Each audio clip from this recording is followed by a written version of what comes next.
हाल ही में यूपीएससी ने 2023 मेंस का रिजल्ट रिलीज किया था, जिसमें लगभग 15,000 मेंस में बैठने वाले स्टूडेंट्स में से लगभग 2,500 से 3,000 को इंटरव्यू में बैठने का मौका मिला है, जिसका मतलब है बहुत सारे लगभग 12,500 12,000 लोगों को इस साइकिल से अलविदा इस समय पे कहना पड़ेगा।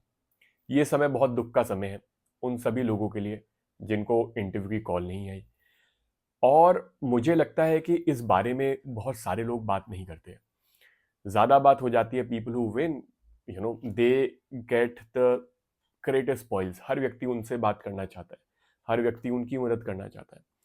बट मैं इस जगह पे एक नहीं, दो नहीं, 6 बार रह चुका हूं जहां व्यक्ति को ऐसा एक कोट अनकोट असफलता मिलती है और व्यक्ति को बहुत अकेलापन फील होता है। तो अगर ये वीडियो आपकी रिकमेंडेशन में आ गई है, if you watching this video, I will request that you watch it till the end, and I will ensure कि by the end of it you will have significant takeaways and you will find a way forward. कुछ आगे बढ़ने का मैं तकाजा अपने experience के साथ, एक्चुअल एक्सपीरियंस के साथ, घर बैठ के अपनी मन की बात करना तो बहुत आसान है, बट जब आप एक्चुअली एक एक्सपीरियंस से गुजरते हो, आई थिंक वो आगे आने वाली जनरेशन को, आगे आने वाले लोगों को भी हेल्प करती है। So with that in mind, आज मैं अपने एक्सपीरियंस को शेयर करूंगा कि मुझे क्या फील हुआ था ऐसे समय में, और मोर इम्पॉर्टेंटली मैंने ऐसा क्या किया कि मैं इस दुख से, इस मुश्किल समय से उबर पाया। नमस्कार, I am Neel and I welcome you to your own channel. तो कहानी इसमें एक एडिशनल और भी है। ना ही तो अभी रिजल्ट आने के बाद जो 12,500 लोगों को इंटरव्यू कॉल नहीं आई और जो मेंस में बैठे थे उनको दुख हुआ है, जो लोग प्रीलिम्स में भी फेल कर जाते हैं उनको भी आज रिजल्ट आने वाले दिन एक और लेटेंट दुख फील होता है। And that is the basic human nature. और इस दुख को फील करने में कोई भी शर्मिंदगी नहीं होनी चाहिए।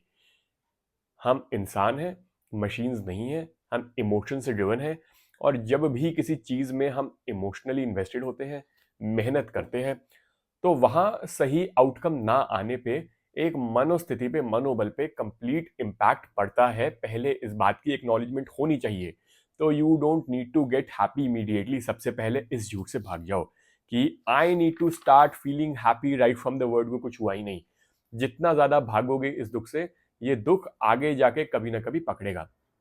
अगर मैं अपने एक्चुअल उस एक्सपीरियंस की बात करूं कि जब रिजल्ट आता है और अपना नाम उसमें नहीं होता है, तो सबसे ज्यादा दुख मुझे हुआ था 2021 के मेंस के रिजल्ट के टाइम, जो आई थिंक 2022 की मार्च के करीब में आया था। मुझे इतना ओसीडी तो नहीं है कि मेरे को एग्जैक्ट डेट याद हो, बट लगभग लगभग वो 15 18 19 20 मार्च के अराउंड रिजल्ट आया था।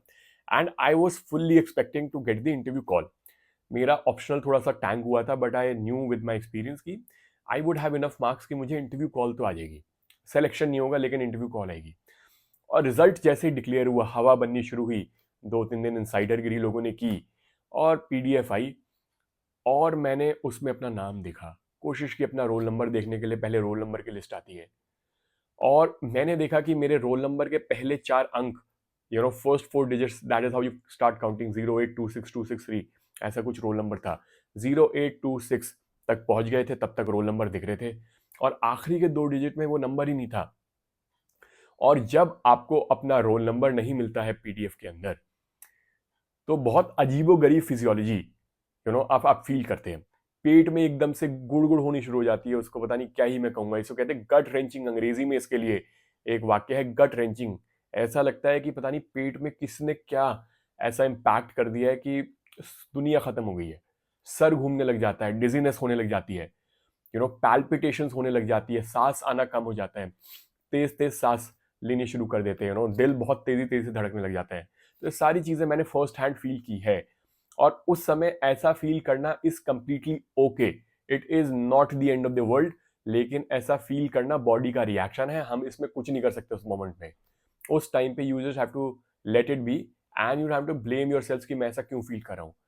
रिजल्ट से कुछ एक्सपेक्टेशंस थी, मेहनत करके सब कोशिश करते हैं एग्जाम क्लियर करने की, नहीं होता, it is a part and parcel of the journey, but ये फीलिंग उस समय बहुत ज़्यादा होती है।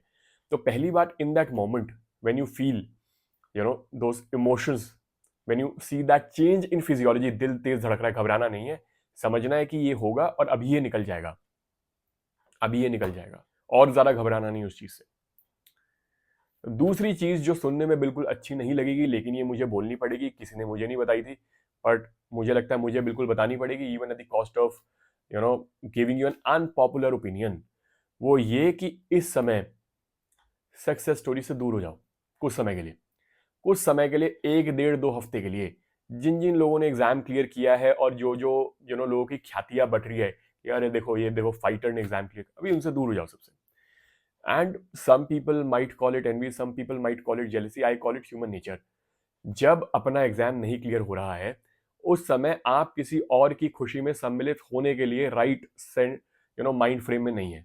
अगर कोई इतना डिटैच्ड है तो भैया उसने फिर पहले ही वो बुद्ध बन चुका है। मुझे लगता है हमारी उम्र में 25 26 27 20 22 23 की उम्र में इतनी इमोशनल मेच्योरिटी होने की एक्सपेक्टेशन भी नहीं होनी चाहिए। तो किसी और की खुशी में जाके उससे बिटर फील करना या वहां झूठा मूठा हंस के अपने दुख को भूलने की कोशिश करना भी लाजमी नहीं है। तो इन सक्सेस स्टोरी से भी कुछ समय के लिए दूर होने में कोई बुराई नहीं है, लेकिन साथ ही साथ इसका यह मतलब नहीं है अपने आप को आइसोलेट कर लो। अपने आप को हमको इमोशनल डिस्टेंस देना है इस एग्जामिनेशन की साइकिल से, not from the world around us. और इसके लिए मैं सजेस्ट करता हूं एक दोहरी एंटी कोविड स्ट्रैटेजी। कोविड के दौरान हमने कोविड को काउंटर करने के लिए हमको 2 चीजें सजेस्ट की गई थी, पहली क्वारंटीन आइसोलेशन और दूसरी थी मास्किंग। इस समय पे मैं सजेस्ट करता हूं एंटी कोविड स्ट्रैटेजी। मतलब you don't have to isolate, you don't have to quarantine, अपने आप को कमरे के अंदर बंद नहीं करना है। Go out with your friends, go be with your family. अगर ओआरएन रहते हो कुछ समय के लिए अपने परिवार के पास चले जाओ। अगर परिवार के साथ मन नहीं लग रहा, थोड़ा दोस्तों के साथ घूमाओ। दोस्तों के साथ अकेलापन बिल्कुल नहीं होना चाहिए इस टाइम पे। अपने आप को आइसोलेट मत करो, वरना वही बातें दिमाग में घूमेगी। पहली बात, आइसोलेट नहीं करना, क्वारंटीन नहीं करना। दूसरी बात, मास्क नहीं पहनना। इसका मतलब यह है अगर दुख है तो उसको रो के निकाल दो। दुख है तो गुस्सा कर दो, अपने मन में कमीशन को बुरा भला बोल दो, अपने इमोशंस को वेंट आउट करो। मास्क पहन के उन इमोशंस को अपने अंदर मत रखो। अब वो वेंट आउट करने का मतलब ये भी नहीं है कि उस सड़क पे जाके बेवकूफों जैसी हरकत करो। वेंट आउट करने का साफ तरीका ये है कि उसको जर्नल कर दो, लिख के। कई बारी अपने इमोशंस को प्रोसेस करने में ईज महसूस होती है। या अपनी खुद एक ऐसी वीडियो शूट कर लो और वीडियो शूट करके अपना गुस्सा व्यक्त कर दो। मैंने भी जब यूट्यूब पे अपनी कुछ वीडियो स्टार्ट की थी, वो मेरे लिए भी एक आउटलेट था अपने इमोशंस को आउटबर्स्ट देने का। And then I saw that people were finding resonance with that emotional outburst. तो इमोशनल आउटबर्स्ट होने में कोई बुराई नहीं है, as long as it is calibrated. वो किसी और को हर्ट नहीं कर रहा है, लेकिन वो मुझे मेरे इमोशन को वेंट आउट करने में हेल्प कर रहा है। दोहरी एंटी कोविड स्ट्रैटेजी अपनानी है, क्वारंटीन नहीं करना, दोस्तों के साथ रहना है, मास्क नहीं पहनना, अपने मन की बात कहनी है, लिखनी है, अपना इमोशन निकालना है। और विद इन 1.5 से 2 हफ्ते एक इमोशनल नॉर्मलाइजेशन आनी स्टार्ट हो जाती है, अगर इस प्रोसेस को फॉलो किया गया इजीली। तो इस टाइम पे बिल्कुल भी किसी कोई हर मैदान फतेह का शॉट देख के बहुत दुखी नहीं हो जाना कि मेरे को अभी से ही पढ़ाई करने बैठ जाना है। You are not in the right mind frame and you don't have enough emotional distance from the grief.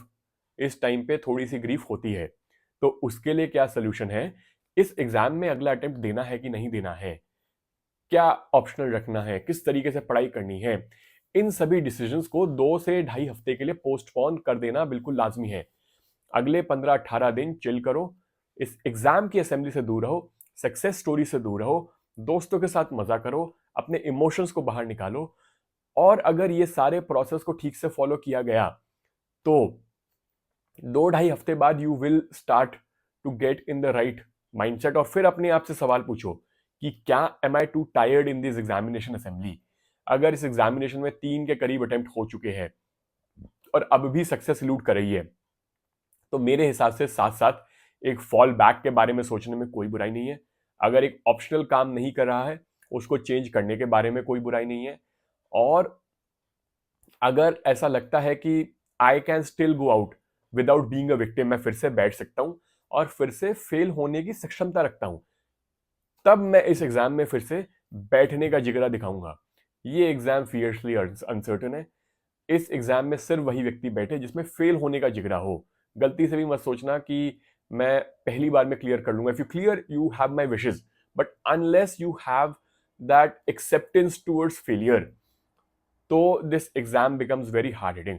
साथ ही साथ एक मैं गलत फहमी को दूर कर देता हूं, इस एग्जाम का फॉल बैक कोई दूसरा कॉम्पिटेटिव सरकारी एग्जाम नहीं हो सकता है, because all of these exams are super uncertain because of competition. Competition funnel shaped है।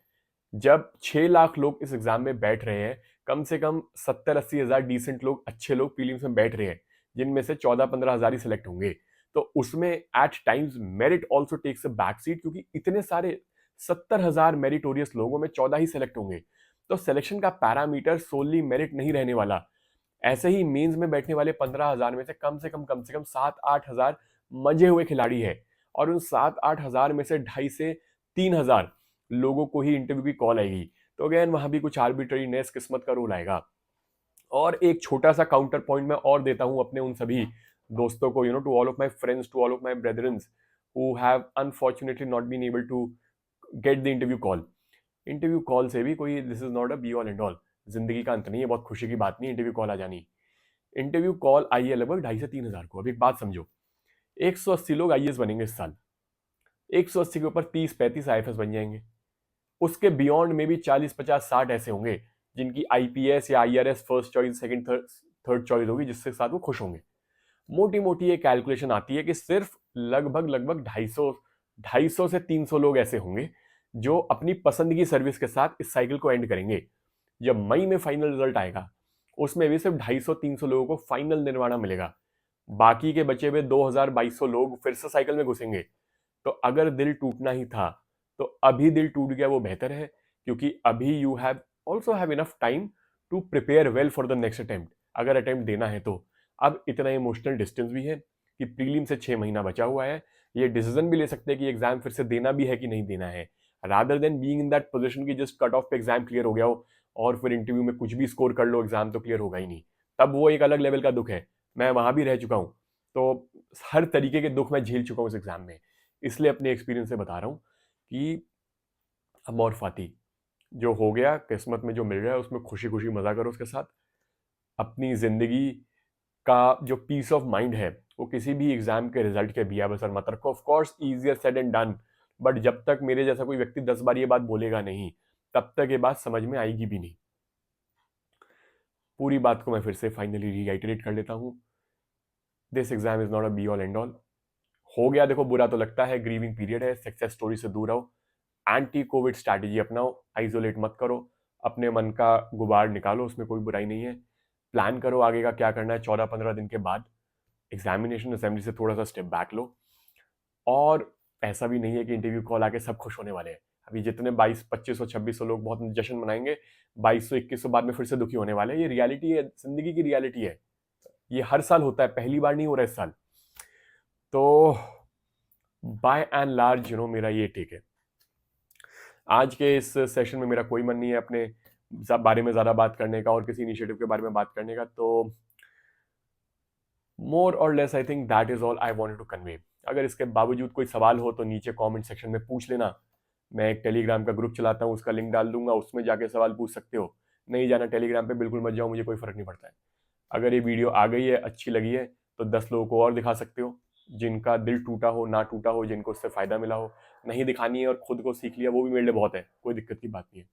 लेकिन कुछ भी करो, अपने पीस ऑफ माइंड को, अपनी हैप्पीनेस को, अपनी वेलबींग को इस एग्जाम के लेकर किसी भी चीज के लिए कॉम्प्रोमाइज मत करो। और ये मैं बड़े गुस्से से, बड़े दुख से बता रहा हूँ, क्योंकि मैंने अपने सामने देखा है सालों साल लोगों को बेवकूफियां करते हुए, डिप्रेशन में जाते हुए 6-6 महीने इस बेकार एग्जाम के चक्कर में।